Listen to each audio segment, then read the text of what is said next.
It's gonna be great. Welcome to episode 24 of the Monsters. Are we live? I don't see the live button, dude. It's up. All right, now we're gonna do it. If nobody's watching, so here's the opening, Joe. Do you have anything else that you would like to say? I don't see the live button, so that's what I was asking.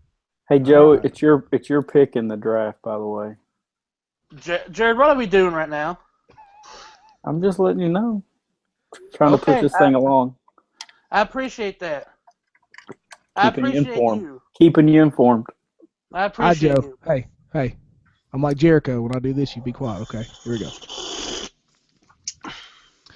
Welcome to episode 24 of the Monsters of Geek podcast. I'm your editor-in-chief, Aaron. With us today, the number one ranked lawyer in all the United States of America, the man, the myth, the lawyer legend, Daniel. What's up? Hey, what's up, man? Can I get that in a letter or something so I can show it off to people, or can you frame that? I will in a send it certificate on a for me? plaque, buddy. A plaque. Ooh, that sounds good. I'll just carry it around with me wherever I go. And then I'll get Just another show it one for off. your door, so you have a big plaque on your door that says that. He'll put it in his office where he puts all the rest of his plaques. And that is the tones of our Yeti. Joe, what's up? This is for you, YouTube. Fixing my eyebrows just for you. And our world heavyweight champion, Jared. What's up, bud? Hey, how are you all? I think Joe seems to be really good this evening. Man, Yeah, I think he's had a couple Red Bull. He's had a couple something. I'm not totally for sure what it is. I'm not for sure if we can say that and not have, Daniel in court tomorrow. Or Tuesday. I'm sorry, Labor Day tomorrow. I'm all natural with Crayon Energy. Crayon Energy. All right. Well, this week is going to be movies, television, and I've thrown this in because sometimes we need to talk about some comic books. We will start doing comic books in this episode as well. Let's go over just some key releases right quick for the month of September before we get started. September 23rd, The Magnificent Seven, PG-13, is coming out, directed by Antoine Fuqua. Cast Denzel Washington, Chris Pratt, Ethan Hawke, and Vincent D'Onofrio, the Kingpin. Say it, Jared. Vincent D'Onofrio. Vincent D'Onofrio. And then He's the still other one saying is, it wrong.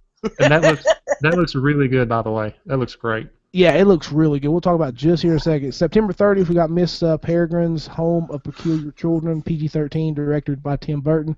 Eva Green, Asa Butterfield, Samuel L. Jackson, and Judi Dench, and Rupert Everett is in that. So those are the You said Samuel? Samuel L. Jackson, yeah. There you go. Okay. So those are the big movie releases for the rest of September because we only do one of these a month. So that's probably what we'll do. We'll look and see the key releases, and then we'll kind of throw those out there at you. Daniel, why do you like The Magnificent Seven? It looks really good. I actually never saw or haven't seen all the way through the original Magnificent Seven, but the trailers look really good. I think they got a good cast. I just don't really see how it could be bad, to be honest.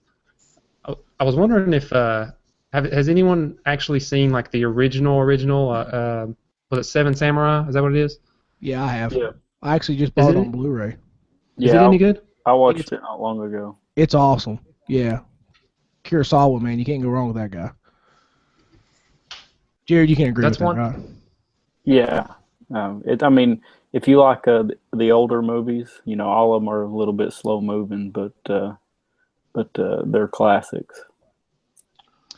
That's one that I always wanted to watch. I just never got around to it. I don't know. Just never made time for it.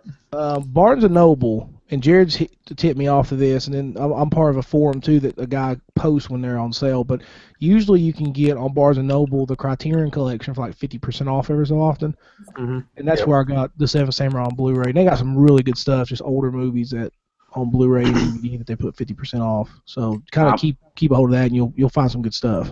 I'm part of their mailing list, and so every month they send out what's coming up and all that, and follow them on Twitter and on they send me emails whenever sales come up. Sometimes 50% off just through them, sometimes 50% off Amazon. So whenever you can catch them half off, that's a pretty good deal. Yeah, the cast is really good in this. I'm like you, Daniel. I don't think it can be a bad movie. It may not be the greatest thing ever, but I don't think it'll be a bad movie. Just a It'll be really good cast. And I agree with you. It's in another parallel universe, maybe, but not in this universe. This movie should be pretty good. Yeah, it'll be entertaining, I think. The next one is the newest Tim Burton film, and my wife just read this book and she really liked it. It was Miss I guess I'm saying it right, Miss Peregrine's Home for Peculiar Children. A lot of time warp stuff going on in this. She was telling me about it, and I'm like, I feel like I'm reading an X-Men comic because I'm not really following all these jumps, but it is what it is. It sounds like a really neat film and right up Tim Burton's alley. So I kind of wanted to throw that in there for our book lovers. But have any of you any of you guys read this? No. Nope. All right, so let's move on. So those are your big releases there. Go check those out. And that one's out September 30th. So Magnificent Seven on the 23rd, and September 30th, Miss Peregrine's Home for Peculiar Children. Let me throw a question out there. Is the book, is it a kid's book or is it more adult oriented or? It's a young adult. Oh yeah. Okay. So yeah, what have you guys been watching this week, or what have you guys been doing this week? I don't just to fill in some space here. Jared, what have you been watching this week? We actually got to watch The Jungle Book Friday night. Got it from Redbox. Really enjoyed it. Lucy, I think she enjoyed it the most. There were parts where they would go off and play and then come back, and she was just kind of sitting there glued to the TV. So I really like that. Really good adaptation of it. So let's see, and been watching a lot of Seinfeld and Frasier. Just a lot of times just for some background noise. With Seinfeld, we're trying to get through the whole series, but I'll just cut on Frasier anytime we don't have anything else on. I don't want to be a pirate. It's pretty amazing what Disney did with the green screen in that movie.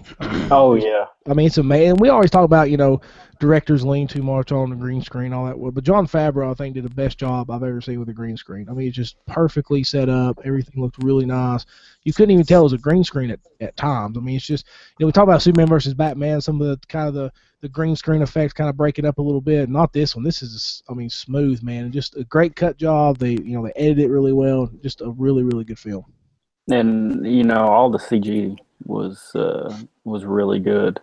Of course, most of the movies CG, all the animals, everything, and they looked spot on. All the mannerisms, like Baloo when he would growl or yell or whatever, and the way his mouth moved and everything, it was pretty spectacular what they did with it.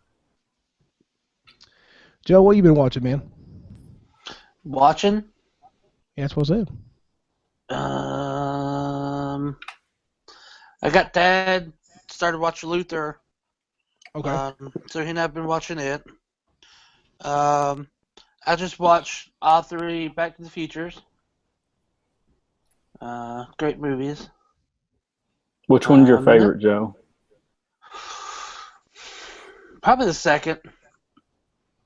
I was gonna say I like the part when they go to the future, but then when they go back to rehash the first movie, I'm like, it kind of slows down there. But yeah, I thought I liked the fact when they have to go all the way back just to fix it. Yeah. I like that part, but and then the third one, I think everybody gives the third one a little slack, but it's a good movie too. I like the third one. Oh, and today I went on an adventure and took my little cousin. It's his birthday. To buy a video game. We went over to our good friends, Two Dudes Gaming in Elizabethton, Tennessee. And I was walking and I saw this shiny object on the ground. I said, I'm going to stop and I'm going to pick this shiny object up. And it was... Did some appear above your head said, you picked up shiny object? And it was this. It's this. Right here. For the non-streaming watchers, it's a penny. And not just any penny. It's a wheat penny. Oh. Yeah. Uh-huh. I stopped for a penny, and it was a wheat penny. So, good Welcome to the day. coin collecting podcast here on Monsters of Geek. Good day. It was a good day. It's from 1958. Nice. It's a good Nice. day. It's a good day. Daniel, I didn't pull us have back, to. man. Save this episode I up quick did. I because we're didn't have to driving. use my AK because I picked up a pin. It's a good day. No pennies, no AKs this week, but no Ice Cube either. Um, I did get. I guess the only thing I did this week is I was able to finish through Inside, which I told you all I'd been playing it last week, and finally I beat it, and I was pretty disappointed. Oh, ouch. To be honest, it got crazy good reviews. And I don't know, maybe I hyped it up too much, or maybe the hype was too much. But I mean, it was okay, but I don't know. It wasn't worth $20, and it was probably only about 4 hours long. And I mean, I even got all the trophies in like 4 hours. Like it was pretty easy. And I don't know. It's a lot like Limbo. It's the atmosphere is cool. They're trying to tell a story without actually saying anything. But it was just a little too much allegory or metaphor for my taste. I guess it was just I didn't really enjoy my time with it, to be honest. So I don't know. Wow, I think you're the first person I've heard that said that they didn't really enjoy it.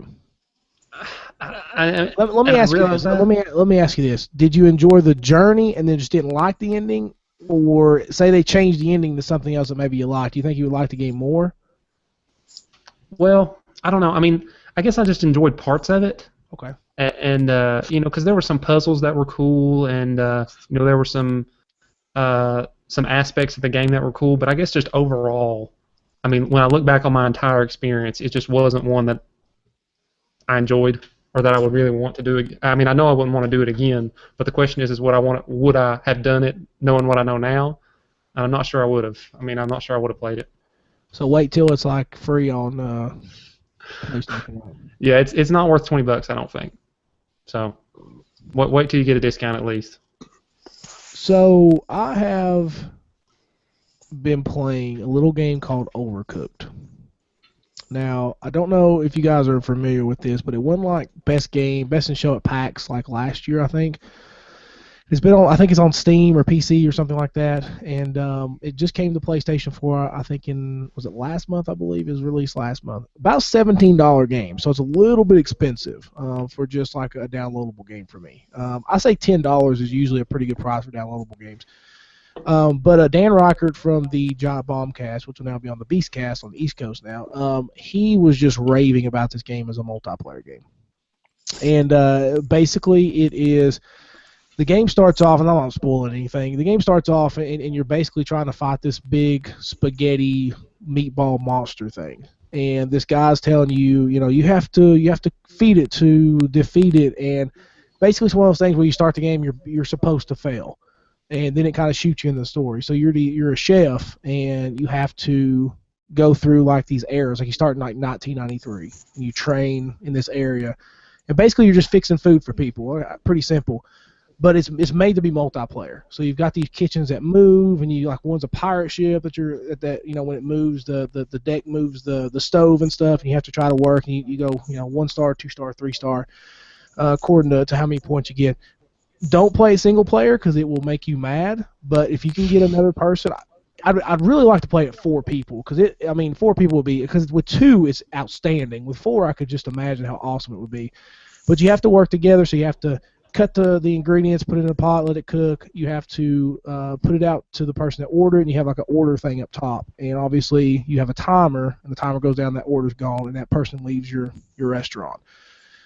It sounds super simple, and it sounds like, well, that's not Game of the Year material, but the more that I play it, the more fun that I have with it. And it's just an outstanding game. If you're looking for a really good party game, just have a couple people over to play. It's great. Me and my wife Shauna has played it, and we've had just a blast with it. And just we were actually past the first world into the second now. So just a really, really good game. Definitely kind of 2 thumbs up for that game. We've been playing the heck out of it. So just a really good game. Good, by the name of it, I thought you were really in the kitchen. Do what now? I said, by the name of it, I thought you were really in the kitchen. Very funny. Very funny, buddy. Anytime. But yeah, very good game. Something that I guess kind of was out from left field because when you look at it, it's a goofy premise, but with two people, it's really really fun. So go check it out if you want to get because it's not a huge in-depth game. It's not an RPG or anything. I think anybody could pick it up and pretty much learn how to play really quickly, and you guys can have a bunch of fun with it. So. All right, so let's move on to some main topics if everybody's done there, and we'll get into the meat of this episode. I'm just reading the description of this game. It's awesome. What now, Daniel? I said I'm just reading the description of this game. They've got a great description. It's all a chaotic couch co-op cooking game.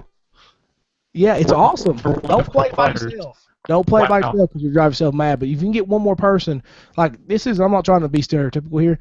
My wife likes Mario 64. She's not a huge gamer, but she's good at games. She says she's not, but she's better than I am at a lot of games. And so, but if you're looking to get your spouse into a game, or maybe like a brother or sister that's not a gamer, and you want to sit down and play a game with them, that's an awesome game. Overcooked is awesome. With that. So, I mean, like I said, she's not a huge gamer, and she loves it, so. It says, sharpen your knives and dust off your chef's whites. There isn't mushroom for error, and the stakes, EAKS, are high in these crazy kitchens. That actually looks pretty cool. Yeah, it's really cool, and it's just I mean, the premise of the story is absolutely the silliest thing ever, which is probably one of the reasons I really like it. But yeah, I think it's great. I think anybody can pick up and play it. So it's definitely worth $17. And if you're a PlayStation 4 owner, go grab it. I think it's for Xbox One too, but I'm not for sure. Well, I think you're great. Well, thanks, Joe. Not you. I was talking about Daniel. This will be the last episode Joe will ever be on the Monsters of Geek podcast. All right, so let's move on. Let's move on to the main topics here, and we got some really good main topics for this episode. So some really good kind of topics to talk about. Jared, go ahead and introduce yours. We'll start with you first. All right. Whenever you get bored or you're flipping through the TV. Wait. Before we start, Jared, let's talk about one more thing before I forget. All right. What did you guys think about rude. the Deathstroke footage from Ben Affleck? The what? The Deathstroke Oh, footage. Did anybody see that? No. I didn't I watch missed it. it. Oh, you guys all missed it? Well, that's your homework for next week. Go check it out. It looks pretty awesome. Anyway, go ahead, Jared. Why don't we watch it now and get our live reactions? No, just watch it for next week. Watch it for next time. We'll talk about it.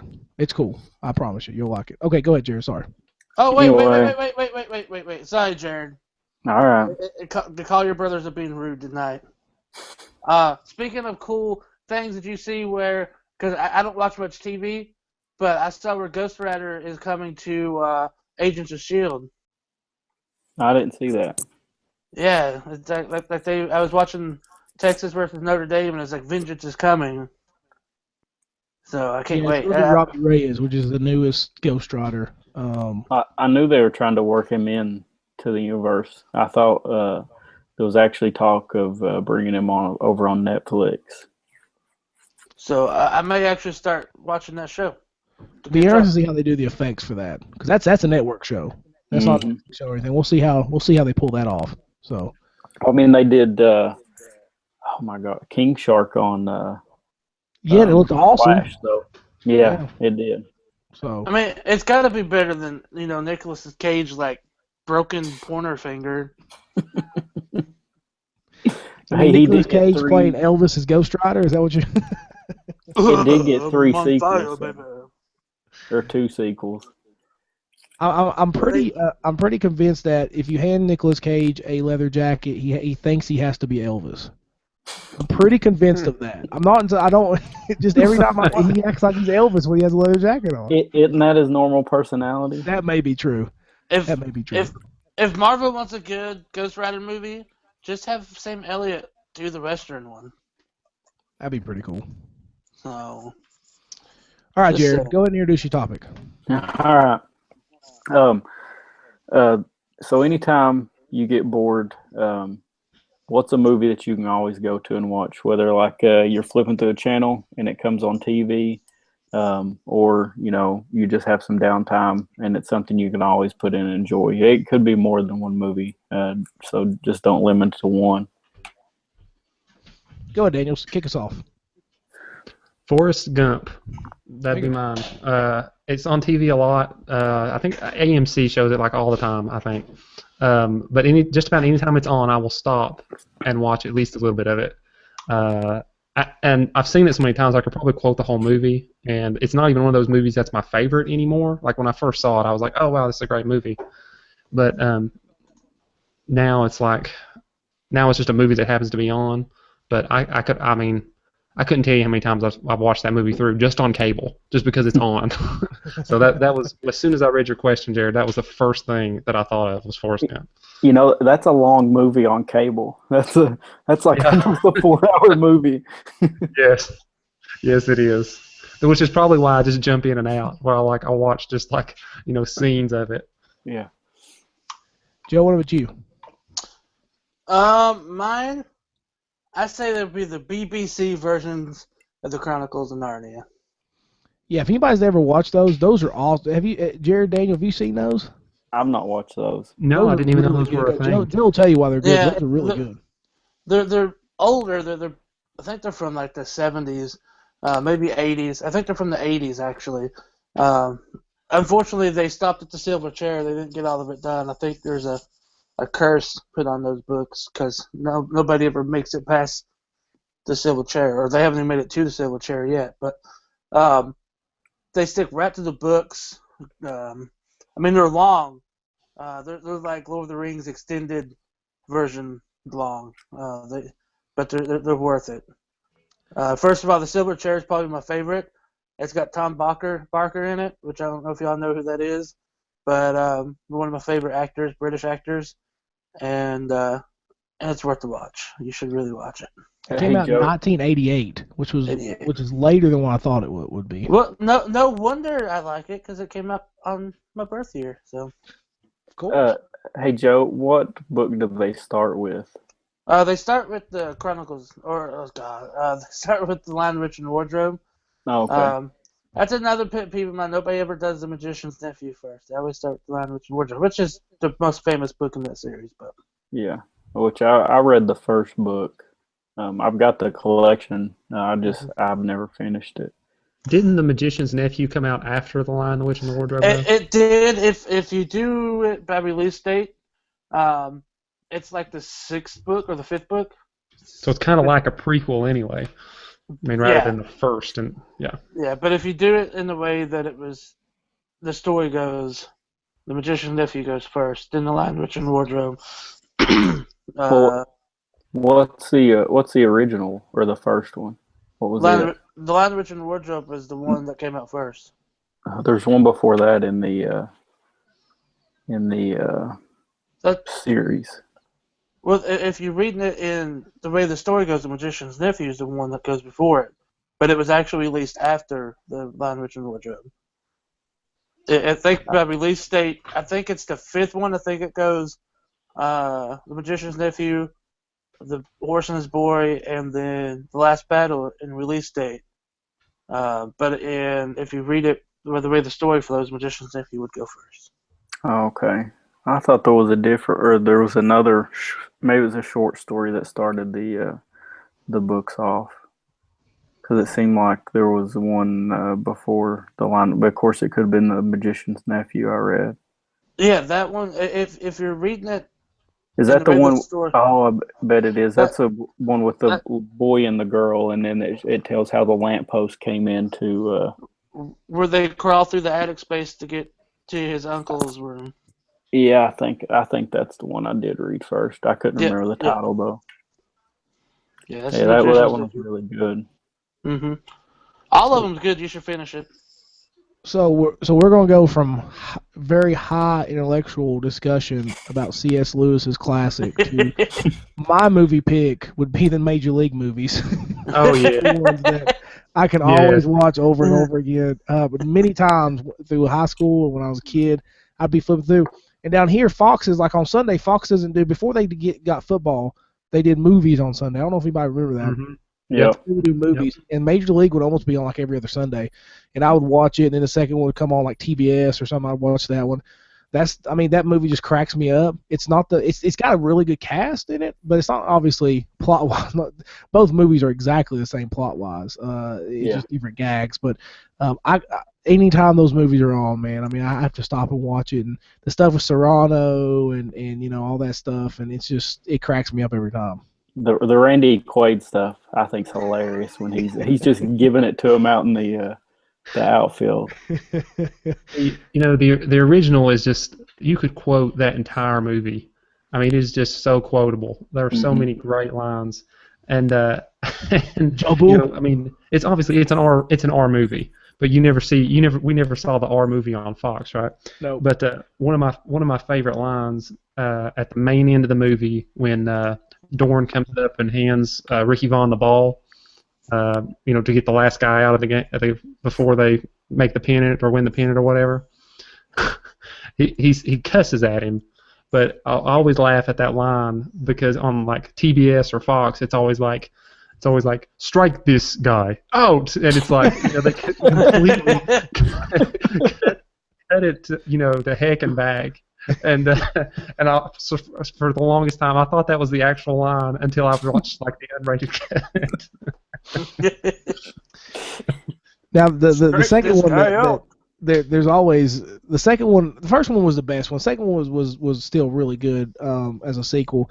But when they trade for Barry Bonds and they trade for the kid from China. And he comes in and he looks at Serrano and says, he's looking at a book. He goes, you have, and he's flipping through. He goes, you have no marbles, and he you have no marbles. No balls. And he's like, you have no marbles, Whoa! You don't get the explicit tag on. Oh, I just got the explicit tag. Oh. Oh, it wasn't me. I used to get in trouble as a kid though, because I'd be like in the hallway, go, "You have no marbles." And of course, Joe's like, "What? You're like 3 or 4, 3 at the most." He didn't know what he was doing. He was just, mimicking the guy on the screen there. But yeah, definitely Major League. So we go from C.S. Lewis to Major League. That's where we're at this podcast. Well, me and the guy were actually discussing that movie the other day. Oh, really? I mean, just all the great lines in that movie. I actually turned on Netflix and was watching it just because I was looking for something to watch, and Shauna was sitting there. She goes, "What are we watching?" I was like, "It's Major Leagues." I like the second one when they get the catcher, and Rick Vaughn, he's made up all his pitches. This is a slider or this is my slider fastball or whatever, and he's naming them all, the Terminator, the whatever, and then he throws that pitch again. He's like, I ain't named it yet, but if you hit it, you can name it. And then, of course, he delivers the line after he knocks it out of the park. And I think that's hilarious. That's a great line. Yeah. Yeah, and then at the end, when after Randy Quaid's turned on him and he's sitting there, he's like, "Oh, you want the lefty? You want the mild thing?" And then he's like, "Blow it out your butt." And he's like, "Oh my God, he's back." I like in the first one where Rick Vaughn's warming up and he's hitting that. He's in spring training. He's hitting that 10 batter, and he's hit it so much, and then he hits it and blows his head off, and he just kind of looks around, Oh, rest in peace, Charlie Sheen. I've got like a list of movies I could go through, like Tombstone, Shawshank Redemption. Anytime Shawshank Redemption's on, I stop and watch parts of it. And probably one of my others is like if I'm gonna put in a movie, a lot of times I'll put in Dazed and Confused. I don't know what it is about that movie, but I love the way it's just kind of a nostalgia thing. I didn't grow up in that era, but the way that Richard Linklater shoots the movie and makes it feel that way, and it's got an awesome soundtrack too. I think let me ask you guys this, and we'll kind of move on. What makes a movie like that? Is it just the memories you watch as a kid, or it's just a good movie? I mean, what makes a movie do that? Like, you can just flip through the channel and just stop and just watch it. Well, first of all, you're not gonna flip. Oh. Go ahead, Joe. I said you're not gonna flip and see the C.S. Lewis stuff on TV. I think it came on Disney like one time. That's when I first saw it. Luckily, we had friends that actually gave me the VHS releases of it, which had like 8 VHS tapes because you had to change the movies like 4 times. But um, but like if I look back, like we'll take Space Jam for instance. It's not the best movie in the world. It's in my top 5 though, just because as a kid it was like one of the first movies that I really got to go watch in theaters that I remember. And like that's the reason why I can watch it anytime it's on. Daniel, is it just the memories, like just having memories, or do you like? Is that it? Yeah, just the nostalgia. Same for you, Jared. I think. Go Oh, ahead, Daniel.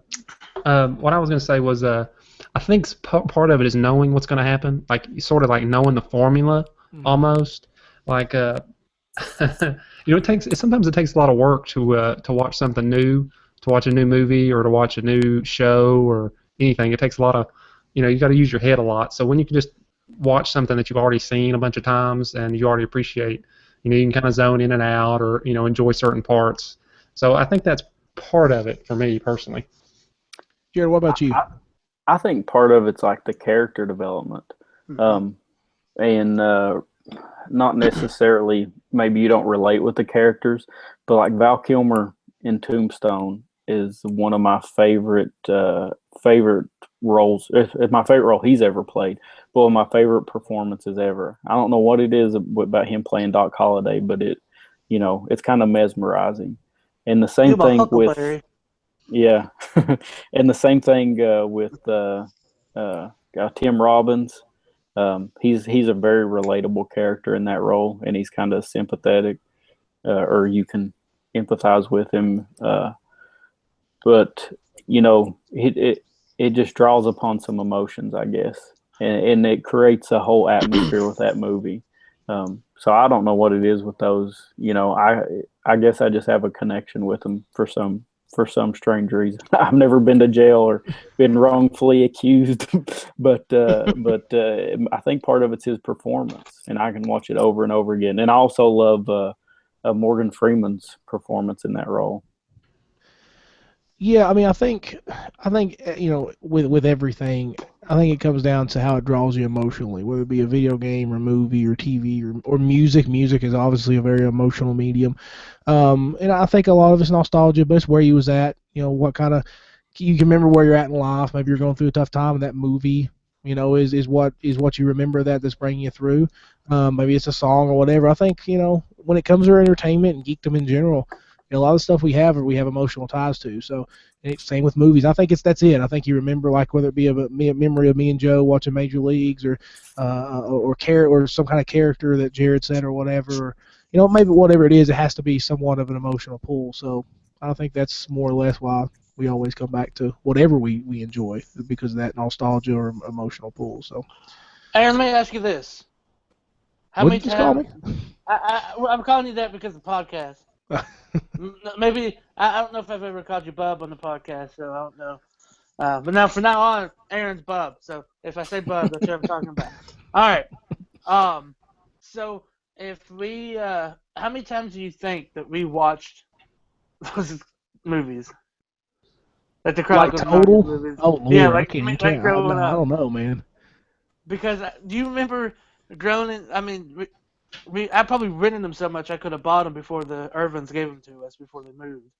But you remember going to Video Magic and picking them up, and they came in like the 3 deep case because you had to have. It was like 3 tapes apiece. Yeah. And we'd be watching them at night, and they'd go off, and they'd be like, Bub, put the other one in. I don't want to get up. You'd be like, no, you put it in. I ain't putting it in. You picked the movie out. That was always the rule. Like if it was a movie with multiple VHSs. Whoever rented it had to put it in, so that was the rule. So, and we watched them that night, and then I always had to watch them again before we took them back because they were just day rental. So, God, so many memories watching that movie now that we talked about it. All right, Joe, go ahead and introduce your topic. Well, I don't have my stuff pulled up, okay, so I don't really. I'll introduce it for you. I remember it. What book series? Or series, if you want to say 2, would you like to see done right in a movie or TV show? And I said you can name one of each. Book Just something from the print onto the screen, right? Either one. Mhm. Okay. Yep. All right, Jared, I'll let you start off. All right. Most of the series that I've read have actually been transported over in some way. But like my favorite author and book series is actually James Rollins. He writes a series. It's called The Sigma Force, and I think, let's see, there are. I counted them earlier. I think there's 9 books in that series. I think he's done 11 books, but there's like 9 books in that series right now, and I'm I love them. Every time they come out, I buy the new one. Um, it's a it's almost they're like a covert group, and they have to go, of course, solve problems around the world. I think the one thing that drew me in was like the first book. There was somebody looking for the tomb of Alexander the Great, and so they went to all these classic sites. These sites are the 7 wonders of the ancient world to pick up clues to lead to the next place. In the first book, they went to where Lot's wife was from, the mythical city of God, I can't remember the name of it. So I mean, there's been some biblical tie-in stuff there, and some archaeological stuff. It kind of goes all over the place for a lot of them. So a movie would be hard to fit one in. TV series would probably be better, just because you could do like one book for each season or whatever in like 6 or 7 episodes. But that's probably the one I would like to see done in some form. Go ahead, Daniel. Mine, I was thinking about a book series that I read, and I haven't finished the book series, but I've gotten several books. Is the Sword of Truth series. I don't know if y'all are familiar with that, but they actually made a show about it for a little while. It was it was syndicated, but I think it was mostly on WGN, if I'm not mistaken, Chicago, WGN Chicago. But there's the first book in that series I've read probably 3 or 4 times, and always really really liked it. And as the books went on, they wore a little thin, and I never finished the series because I felt like they just there's like 12, there's over 10 books in the series, and it just kept going. But I would like to see a really good iteration of that series, because the show that did come out, basically took the characters and just didn't really wasn't. They just went in a completely different direction. But if you haven't read that book, that's a good book. The first book in that series, it's called Wizard's First Rule. It's really good. That'd be mine. Mine would be I have 2, one for TV, one for movie. The one for TV I would really like to see is Starman. It was in the 90s version. There's been a DC comic book character. There's been a couple versions of him. But the one I would want would be an adaptation of James Robinson and let's see who was the artist on this one. I just looked at it. Tony Harris. They did a 90s series where basically it was kind of like this, I guess for lack of a better term, hipster guy. No spoilers, but he's kind of thrust, like he's given the role of Starman. He doesn't want it. He's Starman's other son that doesn't want to be Starman. It's a great book. I've got the first 2 omnibuses. One of the classic of the 90s, which, if you read a lot of 90s comics, there's not that many classics to go back to, but this is definitely a series to go back to. And I think it would work on like a Netflix or CW type feel to it. Could really kind of play into that thing, because he's a great character, has a great love story in there as well. Just a really really good comic that I would like to see adapted to TV. You could do a movie, but I think TV would be better adapted to it. For the big screen, Another comic book I would love to see Planetary put on the big screen. Warren Ellis, John Cassaday, just an unbelievable superhero would be unbelievable superhero movie. I'm not gonna tell you. Basically, it's this group of three people. They come together to be a super team to fight this evil, this other basically evil super team. But there's a lot of twists and turns in it. So a lot of plot twists, and Warren Ellis is amazing. The art's amazing. And just the character of Elijah Snow is just one of my favorite characters of all time.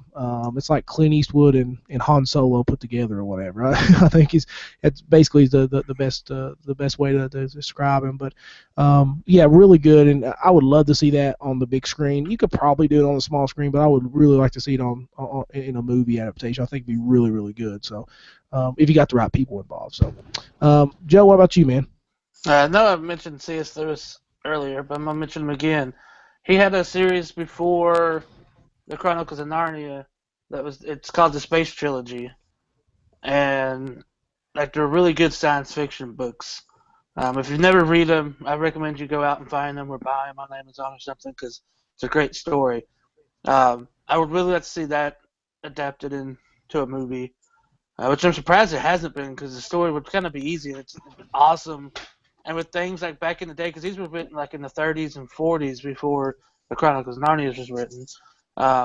But with things like, Lost in Space and stuff like that being put out, I'm really surprised that these have never been tried to be adapted into a TV series or even a movie. That would be one of the series that I'd like to see. Another one, I would like to see, the Dresden Files already had a TV show, which was good, but it wasn't really like with the books. I'd like to see more of a book-related Dresden Files, like maybe on like a Cinemax or like an HBO or even like an FX, somewhere like that they could do it proper. Let me ask you this. Joe brought a good point about stuff being brought to the big screen or the small screen. We've had this discussion with DC a lot with Warner Brothers. We've all mentioned properties that are near and dear as far as what we like. Something that we could definitely say, hey, I'd read that again or recommend to a friend. Jerry, I know you have some strong opinions about this. Even if you would like to see those on a small screen or a big screen, are you a little bit fearful they're going to screw it up? Like it's according to who's involved, but are you a little bit fearful that they'll screw something up? Yeah, anytime I see something that I've really enjoyed that they started making, I'm like, oh my gosh. I really don't want them to screw it up because, it's something that you love. Kind of like the Dark Tower series. Mm-hmm. I always thought, man, it would be awesome if they would kind of do a combination like they talked about originally. Do like one movie and then you have like a 10-episode arc of TV and then do another movie because that's kind of how the books played out, and you could do it really well that way. And now finding out that it's going to be like a sequel more than an adaptation of the books, you're like, you kind of worry, are they going to stay true to the characters and what you enjoyed with them and all that? So, I think for the fans it is kind of worrisome at times because you really don't want to see anything screwed up. I have to say one thing though. When they do Stephen King books to film, they usually do a pretty good job at it. Yeah, there's not been many books that they haven't been true to. And of course, he's in on it. Mm-hmm. So, anytime you get the author there to give, they have some sort of control over their own property. I think that's always best. Anytime you see a book or comic and they don't have the blessing of the person who made it, it don't always turn out the best at times. Daniel, let me flip it around here. Now, even 10 years ago, something like a Stephen King novel or the C.S. Lewis stuff, or even something like for example, Watchmen, before it was made into a movie, HBO wanted to do or Cinemax wanted to do something like Showtime. Do you think we're in an era now where you can take these more classic, like you said, that the book that you mentioned has 10 and just keeps on kind of going? Does it give you more hope to see something that, the way that HBO takes their series and Netflix, does it give you hope that you can get a better adaptation instead of somebody writing a screenplay for an hour and a half and trying to put everything on the big screen. Does it give us all a little bit hope for our stuff to be like, you know what, maybe this would be good for TV because of the way they make TV now? Yeah, it does, and we're in a gold. I mean, you guys know we're kind of in a golden age of TV right now. I mean, there's so many great mediums and great storytellers, and with HBO and Netflix just telling stories differently than they ever have before, and that they never could on network TV.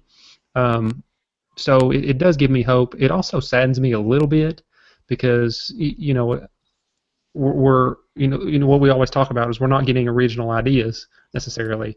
I mean, the reason that we're getting so many of these books to movies and books to TVs and we have over the last 10 or 15, 20 years, whatever, is because it's easy. It's like, well, if you don't have to have somebody come up with an original idea, you just have to have somebody adapt something. That's easy. We can do that. And of course, I guess that's more than 20 years. I mean, they've been doing that forever. Way back to James Bond films. So. It's knife cuts both ways. We can. It excites me for what we can see, but it also disappoints me a little bit that we're not getting original ideas. And the funny thing about it is, I mean, if you look at the way TV's made now, have to go back to AMC, and a lot of the stuff that they were doing was original that kind of made TV. Oh wow, you could really make a TV show like that, like Mad Men. I go back, Mad Men kind of changed TV. I watched the first season. It was okay, but I could see where it changed TV. So it's kind of weird that we had so much original content on TV, and now it's not so original anymore because of everything being adapted. So, it was a soil of originality, and now everything is being planted is a little bit, not original anymore. So. I mean, you can even go back to FX being the ones that changed the TV when That's The true. Wire came out. So, or The Shield, not The Wire, The Shield. But yeah, I mean, I was gonna say I like the concept of putting books on the television because I think you can do more with them. You can stick truer to the story. I don't like Game of Thrones, for instance. I don't think that would have been a great movie. I think they've done the right thing making it into a series. There's another fantasy book, The Name of the Wind series by Patrick Rufus, I do believe. That would make a good TV series as well. It wouldn't make a good movie per se, but and then you just have stuff that they put together that's just horrible when they do the movies. All right, good discussion, guys. And it's really, let me throw this out there, Aaron, real quick. And it's interesting, that like Joe mentioned about FX. I mean, here we have, for most of TV's lifetime, it's been the networks that controlled, the TV and shows and stuff like that. NBC, ABC, CBS, whatever. And it just goes back to me saying that that we're in a golden age because we have these, not only these like cable networks, but also these like premium cable networks, and everyone's putting out really good TV, and it really puts pressure on the networks to do better. And I don't think so far they're doing a very good job, but there's been some really incredible TV come to these these cable channels. I think you look at network. I think you look at Breaking network Bad. stuff, and I think you're seeing a lot of different, like The Office, Community, Parks and Rec. You're seeing a lot of good comedy stuff coming out on networks, but when it comes to drama, like you said, Daniel, they're kind of lagging behind Netflix and stuff. And I guess because Netflix and FX and them play by different rules, I guess HBO plays by different rules, and that kind of helps. But it's very drastic to see what we grew up with ABC, NBC, CBS. That's all you watch. Those were the channels, and now we got stuff like Netflix and Amazon Instant Video, and we're paying for this premium content that's much better than what we get, for ABC, NBC stuff. But I mean, you used to have those shows that really caught. I remember one of the first reality TV shows, and I think my brother would remember this, that we used to watch with our parents, Murder in Small Town X. Yep. Like, that was a great concept, and it just didn't have a big following. But I think it's like a cult classic now because you can find all the episodes on YouTube, and it has a huge following now. But that was something that was awesome. Well, I think you're seeing, you're still seeing, much like the shows and how they produce, is the network TV still is on numbers. If you look at Netflix, they don't make much money off of putting Daredevil out. They just don't make a lot of money, and they're willing to make that risk versus ABC or NBC that roughly is probably making more money as far as ad revenue and stuff coming from their shows, but they're not willing to take the risk. And I think it's just weird. Netflix is almost like an independent film, even though they're doing these major projects, they're taking risks like an independent filmmaker would. So I think it's really weird. I think obviously it's great, but it's just a really weird dynamic that's flip flopped. Hey. I don't know if anybody saw this, but there was an article come out, and it was talking about The Walking Dead when they pitched it to HBO, and they wanted to make it a weekly like procedural, like a detective show. And I was like, that makes no sense whatsoever. And AMC was willing to take the chance, of course. I think they pretty much knew what they had, or they had a good shot at to begin with. All they had to do was, put it together right. And, it could have been just as good on, been good there on HBO, but, they didn't want to take the risk with it. But it's just like Stranger Things too. They took that to like 20 different people. Yeah. Or not 20 different people. It was denied 20 times, and the most thing that it got denied for was they wanted to turn the sheriff into the show into more of a supernatural hunter. Like, yeah. That was. I mean, that's what's popular now, and that's why they was doing it, because they get that. You got Grimm, you got Supernatural. Now those shows really draw a lot of people in, and that's why they wanted to do it. But I mean, just think about if NBC would have signed on an 8-episode show, how many viewers that Stranger Things would have got. I don't think it would have been as big as it would have been on Netflix. It'd have been like Firefly.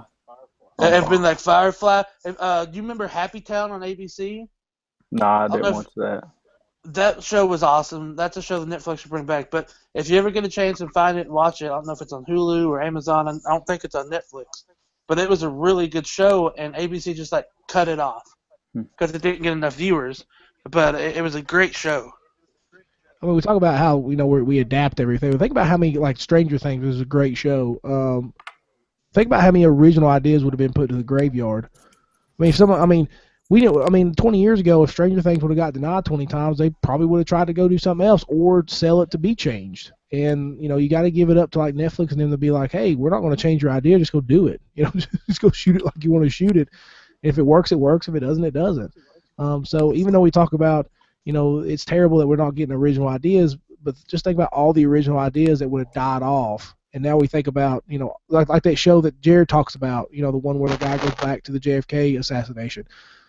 Who knows what they would have changed that 20 years ago? We probably would have never saw it. Stranger Things probably would have never saw it. So there's so many great ideas that are alive because of how TV has kind of evolved. They wouldn't have changed that story. Yeah, they wouldn't have changed it. Oh, was it based on a book? Okay. Yeah, it's a Stephen King book. Well, just think, obviously it was too, I'm sure that was pitched a couple times, probably, I would think, until it was, Amazon picked it up. So. Hulu. Or Hulu, I'm sorry. So, I'll get it right here in a minute. Well, I got your back, bro. Thank you, bro. Woo, woo, woo, this is the hat train. All right, let's move on to my topic. Good discussion, guys. What comic, movie, or TV show that had a largely negative reaction that you ended up really enjoying? Go ahead, Joe. Somebody else. I'm fixing my audio stuff. Okay, go ahead, Jared. One of my favorite movies of all time, and I think it has a very very low rating and got critically panned. But I love the movie Cocktail. It was I don't know why. Is that the Tom Cruise movie? Yes. Okay. I think I watched it in the 8th grade. I wanted to be a bartender. That's what I wanted to. Either that or a chef or something. And so I watched that movie, and I don't know what it was about it. It was just, one of those things. Anytime it comes on, same thing. I can sit down and watch it. But, it's been given horrible reviews. And I still don't understand why they're like, oh, he's awful in the performance. But I'm just like, I love that movie. It's the soundtrack. That might be part of it. It has an amazing soundtrack. And I had the soundtrack before I ever had the movie. So, and it's a compelling story too,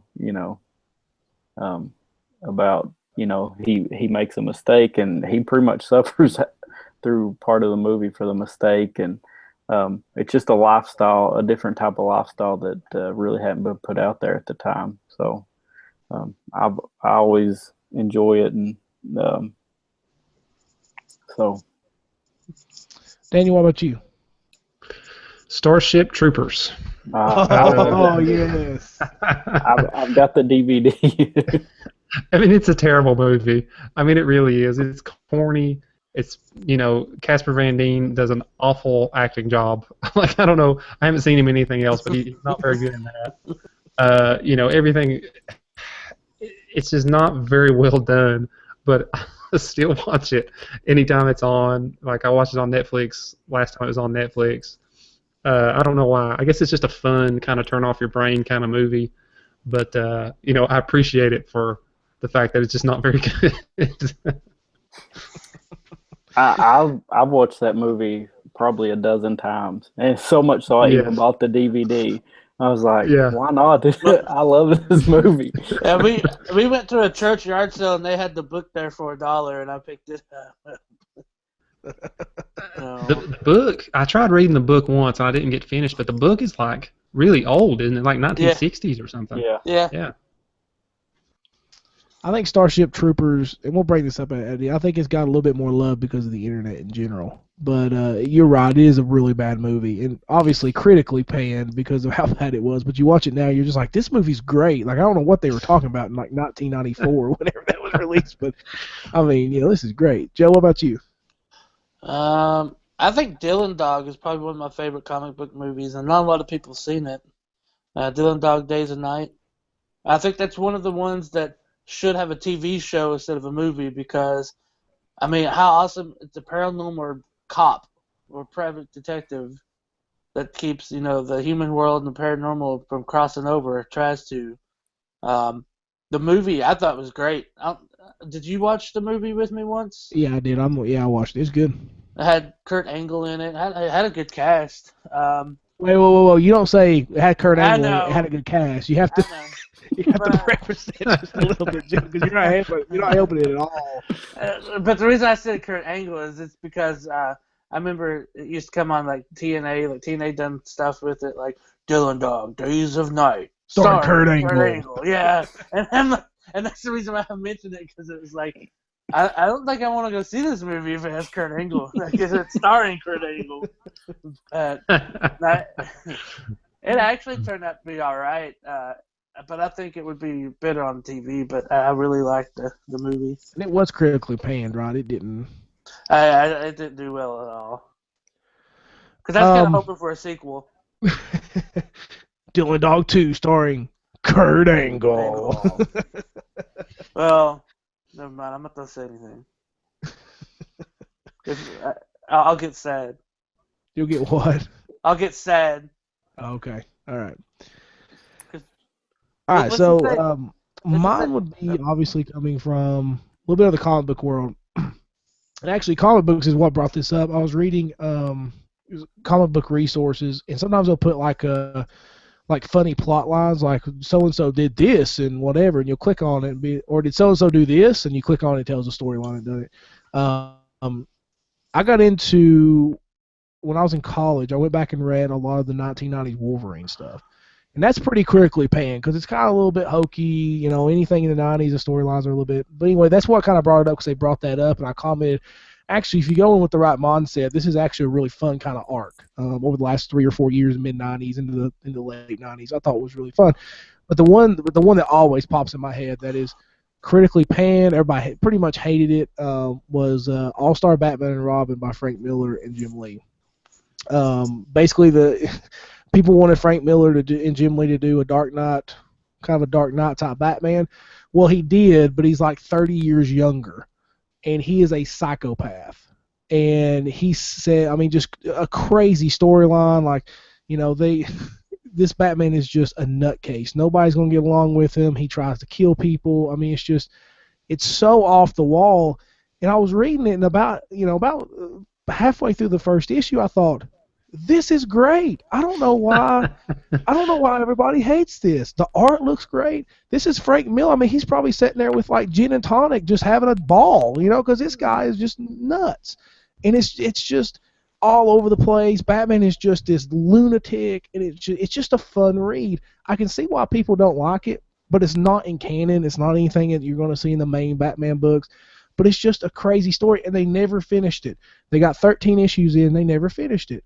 And I thought, man, and Jim Lee mentioned it the other day, and he was like, I'd love to come back and do some more All-Star Batman and Robin with Frank Miller, and I would love to see that. I would love to see how the story kind of wrapped up, but it's off the wall. If you ever get a chance, I mean, you could probably find like a $5 bin at this point and collect it, but it's a Batman that you thought you never see, and it's just so goofy and just off the wall. So anyone that hates All-Star Batman and Superman, go read again knowing that it's not the Batman you know, and you can't tell me you won't enjoy it, because I had a smile on my face the whole time. It was so just, for lack of a better term, bat crazy that it was. So go check that out. All right. Let's see. Oh, let me ask you this before we move on. Just a quick question. I brought it up with Starship Troopers. Do you think the internet has helped make these bad, kind of critically panned movies? Do you think they've helped in making them better because we understand more of what they are? Like when they was initially released. Because there's some movies now that back in the day was like, oh, that movie's terrible. But now you look like Rotten Tomatoes and it's like 85% because people get it now and know what kind of lens to look at them through. Do you think the internet has helped that? Like Starship Troopers, I'm sure gets the same reaction now that Daniel has to it and that we have to it, but never did it in the 90s. Do you think the internet has, I know we always talk about the internet harming things and making things worse than what they are, but do you think they've actually helped some of these movies to be more, hey, this is a terrible movie, but you should see it because it's super entertaining? I think Starship Troopers is a good example just because there is a lot of information out now about it, and the purpose. There was like a short documentary or article that I read about it. It popped up, and like how people are not praising it now, but they're like, this movie's not as bad as most people think it is.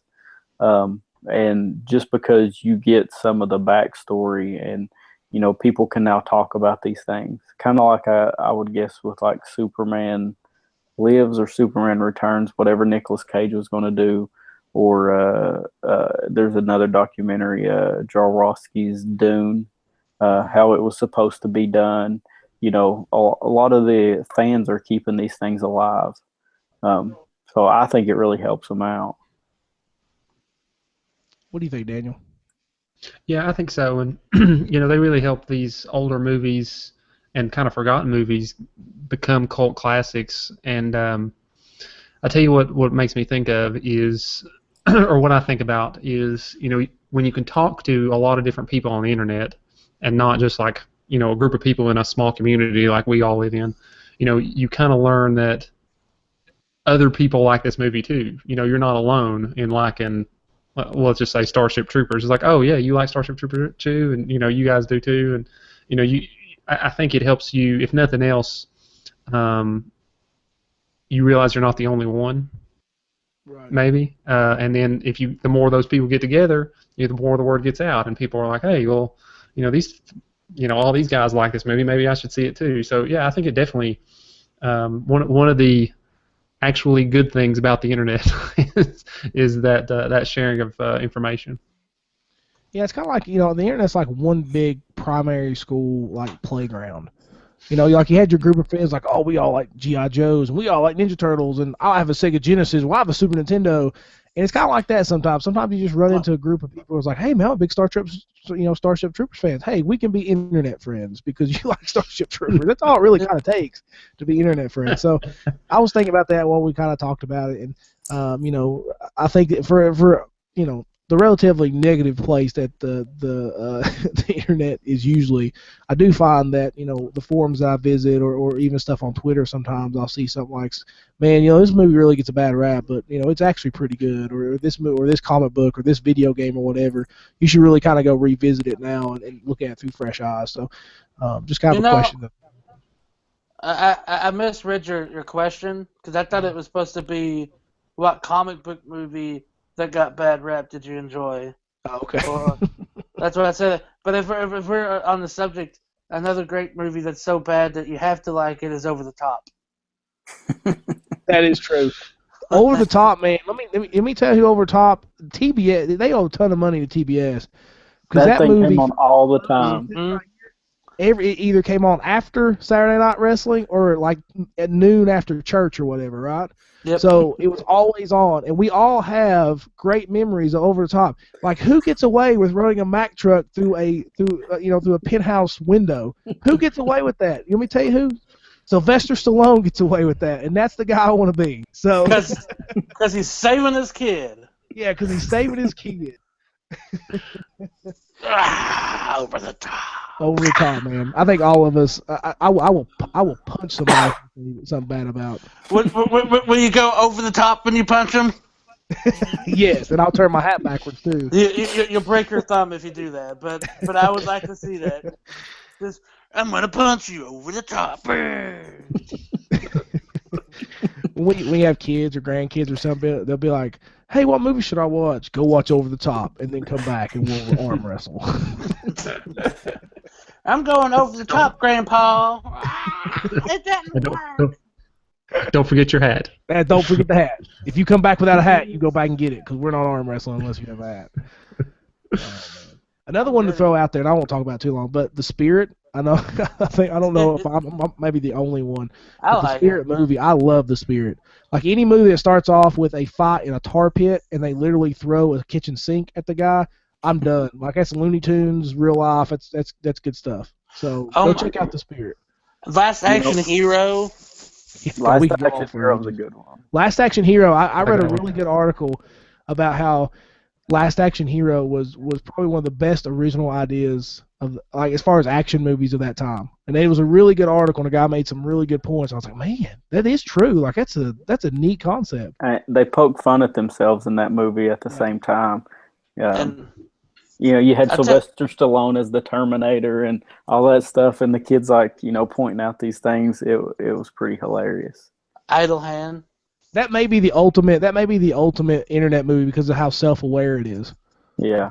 So Oh, it trolls itself. Like it's literally a troll movie. yeah, There's a it's good movie one. that I think I may be the only one who ever watched. Joe may have watched it. Is Vision Quest.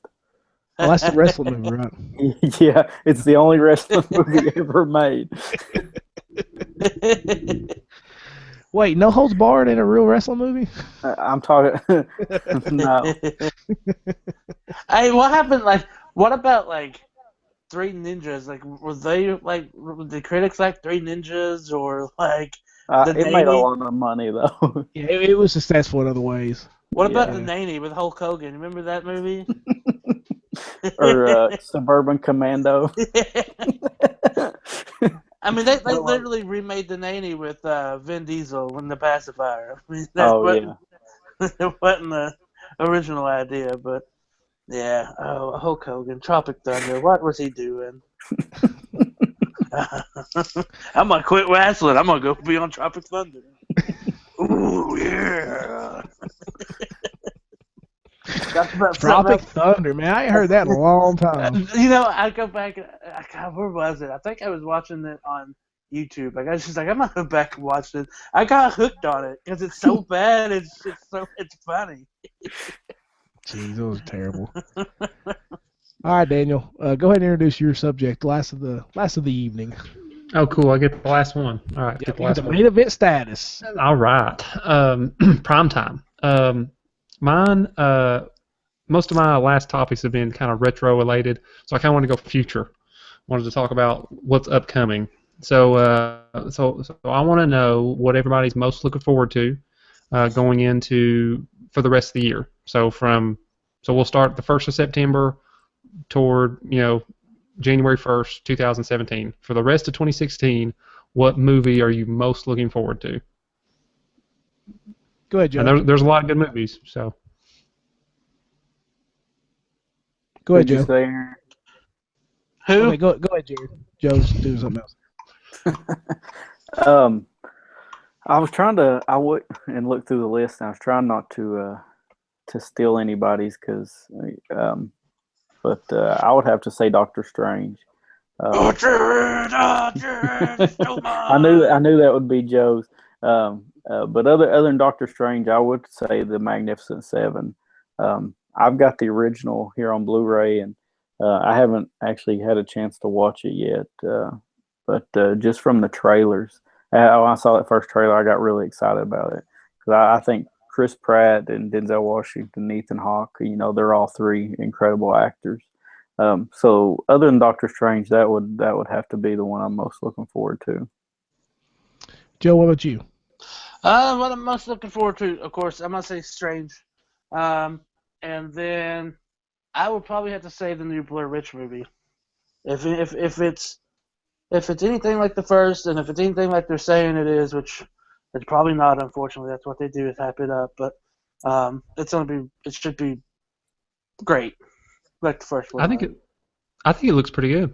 I think it looks really good, but I'm not gonna go in with too big of hopes. But it does look pretty good so far. I'm gonna go with. I'm really digging what I'm seeing with Rogue One. I think Rogue One is this different type of Star Wars movie that I've kind of been waiting on. Because the first one, or not the first one, but the newest one that came out, very much was in the vein of the old school ones, which is all what we wanted. Just give us that Star Wars, a good Star Wars feeling again after the other episodes 1 through 3. But I really like I love the lead character. Strong female lead, and it seems like she's going to be a really cool character. The cast looks really cool. There's a lot of different types of maybe Jedi we didn't see before, or it seems like maybe Jedi we haven't seen before. And it plays like a military movie, almost like an espionage kind of military feel to it. Almost not necessarily. I know Disney's. Apparently the first cut was super dark, and Disney kind of wanted to lighten it up a little bit, but it does have this darker tone to it, and I think. It's one of those things that have never been looked at in the Star Wars universe, like the espionage and tied into how they got the plan for the Death Star, which we all kind of asked ourselves, how did they know that about the Death Star, and playing that story in and kind of bringing this universe all together and fully connecting it and learning more about it as far as history. So that movie looks really cool, and we're going to see a lot of dogfights, I think, which will we're going to see those big epic dog fights. We saw it in The Force Awakens, but this should be a really good movie for that. So I'm super. And I'm not a huge Star Wars dude. I like the movies, but my wife's a huge Star Wars fan. Her brother's a huge Star Wars fan. They can talk about it all day long, all these characters. But I looked at that movie, I'm like, it just seems like a Star Wars, like an actual war movie, like just a gritty kind of take on Star Wars, and I'm really stoked for it. As soon as I saw the AT-ATs walking on the beach, I was just like, take my money. Yeah, most definitely. Let me see it now. Just show me AT-ATs walking everywhere. That's all I needed. Do you guys say AT-ATs or AT-AT? I say AT-AT. I say AT-AT. But I've heard both. Yes, and I think Disney says AT-AT, but I've seen a bunch of people say AT-AT. Which the only reasoning I've heard that people call it AT-AT is that you have in Return of the Jedi you have the AT-ST, so it doesn't make sense if you say at-st, Right. so but I think either one is right. I say AT-AT. That's what I always said. See, the other argument was that they call it R2-D2 and C-3PO. So everything is mentioned in the Star Wars universe is just a single syllable instead of words. So you just say however you want it. It's Star Wars regardless. Everybody will know what you're talking about. So it doesn't matter. Daniel, finish out your topic. At least anyone who listens to this podcast should know what you're talking about. Exactly. We got really geeky on you out there. That's getting some geek cred. Mine's definitely Rogue One. I didn't even have to think about it. I'm going to see that the day it releases. I was really excited for Episode 7. That is the only movie that I've been to see. I think it's the only movie I've been to see in the theater since my daughter was born. So that's how excited I was for it. And you hit it right on the head, Aaron. It looks good. I love that they're moving away from Jedi and they're talking about a more military operation. You're dealing with just essentially just regular fighters on the ground. So I mean, I'm excited for what this could open up for the Star Wars universe. I mean, I'm not really Disney. I think Disney's got this plan to like do a Star Wars movie every year, and I'm not really excited about that because I mean, I don't really need a Star Wars movie every year, but I'm excited for this movie, and I'm excited for what it could be and what it means for going forward. Jedi have always been the main power players in Star Wars movies and the Star Wars universe, any books or anything like that, games. So for us to go in a different direction and for it to look so good, I mean, I'm stoked. I can't wait. I'm really excited. And there's talks of a TV series too. That's right. Yeah. So, or a live action TV series. So I'm definitely at the point now where I haven't been like hit over the head so much with Star Wars that I'm just like numb to it. I'm still in that excited phase. So maybe you guys talk to me again in 2018. Maybe I'll be like, oh, I'm so sick of it. I don't want to hear it anymore. But as of right now, I'm really excited for this movie. I would really want to see this open up. Some of my favorite scenes in the Star Wars movie is when, and obviously when Luke goes into the cantina, and you see all these like, low life kind of mercenaries and all this stuff. And in episode 2, when they're in like the city and they go in that bar where all the low lives and stuff are, I would love to see a movie kind of centered around that. And maybe we'll get a little bit of that with the Han Solo prequel, maybe, as far as that goes. But I would like to see like a Boba Fett movie or something with like the assassins and the mercenaries of the world or something like that. Just like a dirty kind of, type of setup. So, kind of like I guess a noir take on Star Wars. I would love to see something open up like that. One of the ones that wasn't mentioned that I think is a big release, because we're all, at least for me personally, I'm a Harry Potter movie fan. I've never read the book, but you guys, I think, have all read the books and are fans of the movies. What do you think about Fantastic Beasts? I think it looks interesting. I'm kind of hesitant, just because you're digging into a universe that probably incorporates more fans than the Marvel comic book universe. Just because, I mean, it has reached how many millions of children have read the books and watched the movies. So you're kind of walking on sacred ground for a lot of those people. Personally, I want to watch it. I think it's pretty interesting. I don't know if there's like a main villain or what it is. I remember when IGN a few years ago, they gave on April Fool's Day, they had one of the fake trailers they put out for the Oars, and everybody got really excited about it because it looked amazing. Something like that I think would be cool, but this is the guy that's he escaped with these animals and now they've got loose. I don't know. I don't know if the story appeals to me a whole lot. It's not in the same vein as those Harry Potter movies were. So, I mean, I'll probably go watch it. It doesn't excite me. You're not going to go watch it, Jared. You're going to wait for it to come out on Blu-ray. Let's not fool our listeners. No. I mean, there's a few, like the Star Wars I wouldn't watch. Okay, all right. I go and try to see the Marvel movies. And, of course, I've seen, since the third Harry Potter movie, I've seen them all in the theater. So, there are some things that I will go watch. Plus, we can take Lucy to that. She really loves the Harry Potter movies. I tried to get her to watch Star Wars because first time I saw the Star Wars trailer, it kind of brought back a flood of emotions from like my childhood and watching it for the first time. And so I tried to get her to watch like episode 1 with Jar Jar and all that. It's a little more kid friendly, and she just couldn't get into it. And I was really disappointed that I couldn't take her to go see this after. I've heard people for years talk about, when my mom or dad took me to go see Star Wars for the first time, it was so magical. And I was like, well, this would be something for us to do, but it didn't turn out that way. What format did you try it in? Blu-ray. See, that's your problem. Laserdisc, buddy.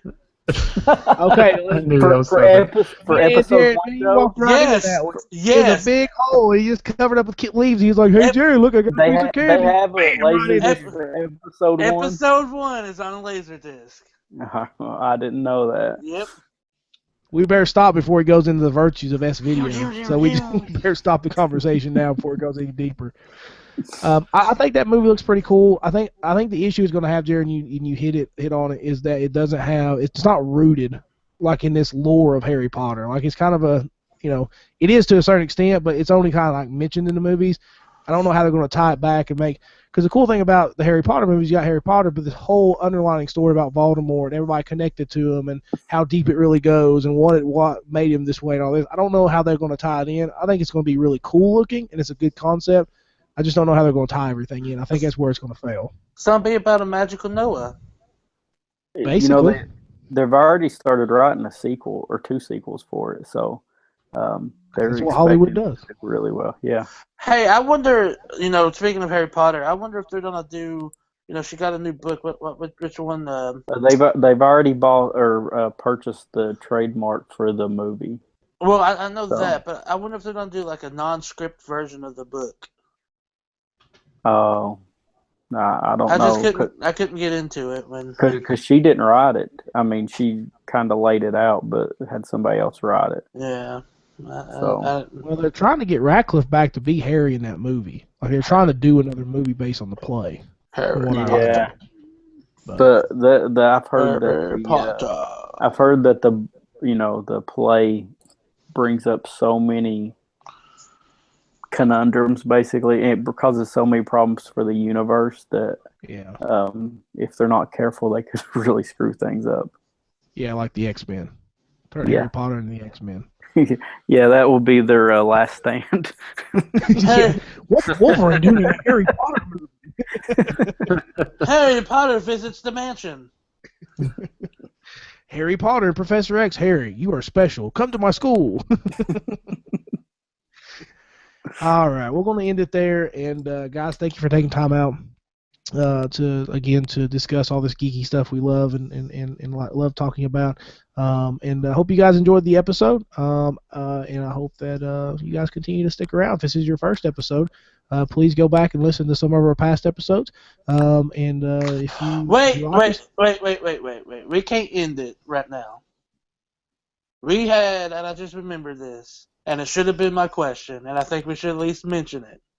We had one of the greatest comedic geniuses die this week, and we didn't even talk about it. That's true. Gene Wilder. Yep. So let's talk about your favorite Gene Wilder, or your favorite Gene Wilder movies or moments or quotes or something in the podcast. Jared's gonna have to help me with this one because I think I watched it with him. With him is Gene Wilder and Richard Pryor. See no evil, hear no evil, right? Yeah, hear no evil. Yeah, hear no evil. That is one of the funniest movies I have ever seen in my entire life. Yep. Just absolutely, I would put that up against any comedy any day of the week, and it would beat them. Just him and Wilder was just like, it was like you could have had more. You talk about capturing magic in a bottle or a lot of, man, those two were just on point with each other. They've done it twice. There was another one where they go to jail together. Oh, I haven't seen that one. Yeah, that's on point too. I don't think I saw that one either. I can't remember the name of it, but yeah, it's great. That was mine, man. I still think about that movie and chuckle. Just I'll be at work and I'll think about that movie and I'll just start chuckling. Yeah, I think we watched that with the Thomases. Yeah, we did. Yeah, it was like one Saturday or something. Yeah, that's a great one.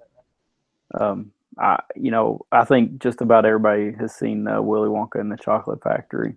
And that's my all-time favorite performance from Gene Wilder, and that's something that I'll always remember him for it. And I've read a lot about it after, over the past couple of years about how he proposed that when he walked out of the Chocolate Factory for the first time, and that he's on that cane and he's kind of hobbling, and then once his cane gets stuck and he falls and he does the somersault or whatever, he actually proposed that in the very first meeting and said he wouldn't take the role unless he was allowed to do that, because from that point on you would never know when he's telling the truth. And he wanted to set it up that way, and I was like, man, he really put a lot into that performance. Whoa, what was that? The hot mic. Yeah. What'd you say? I said, Daniel, go ahead. Okay. Um, What did mine it was. sound like? I didn't hear it on my It end. was like. It sounds like you got electrocuted. Okay. Of course, I enjoyed Willy Wonka too, but I really liked him in Blazing Saddles as Yes. the Waco kid. I just uh, I thought he really did a good job in that movie. My wife, now if you ask my wife, it'd be Young Frankenstein, but If for you me, ask my it dad, was that's Blazing. that's the dad. Our dad loves Young Frankenstein. He'll watch it all the time. Frankenstein.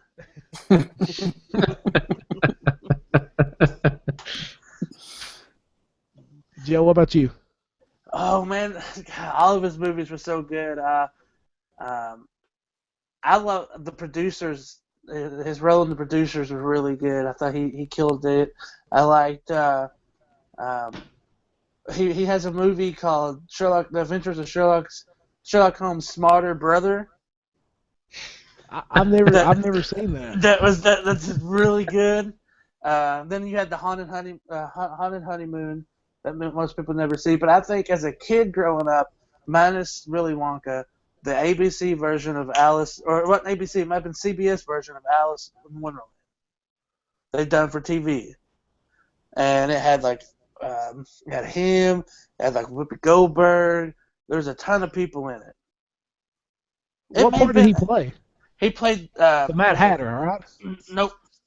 There's a turtle part in it at the very end Oh, okay. that he played the tortoise, and Hmm. it was really good. But I say my favorite overall movie is Young Frankenstein. I mean I mean Mel Brooks. He and Mel Brooks just had a connection, but it was that's a great piece of comic gold. If you haven't watched, There are go watch the interview him and Jimmy Fallon had with Brooks on his show. Really good. They talk about Gene Wilder for about 5 or 6 minutes and just some really cool stories. It's on YouTube. Go check it out. I thought it was really cool. there's three movies that him and Richard Pryor did together. Um, of course, Hear No Evil, See No Evil, Silver Streak, which it got like 88% on, or 88% on Rotten Tomatoes, which is pretty good. The critics loved it and said it's hilarious. And then Stir Crazy, I think that Third made Crazy, that's the that's a, prison movie. yep, that's the prison movie, and it made it was on a $10 million budget. It made 101 million. There's a So it scene must. where I'll have to go watch it now because it must be hilarious. oh god, there's a scene where they're walking into prison and Pryor's like, "You can't let me go crazy. You can't let me go crazy." And all of a sudden, like Gene Wilder goes crazy and like jumps on like the cop or the prison guard and like, "Giddy up, go on." God, it's so great. Is there a Yeah, ghost in there? yeah.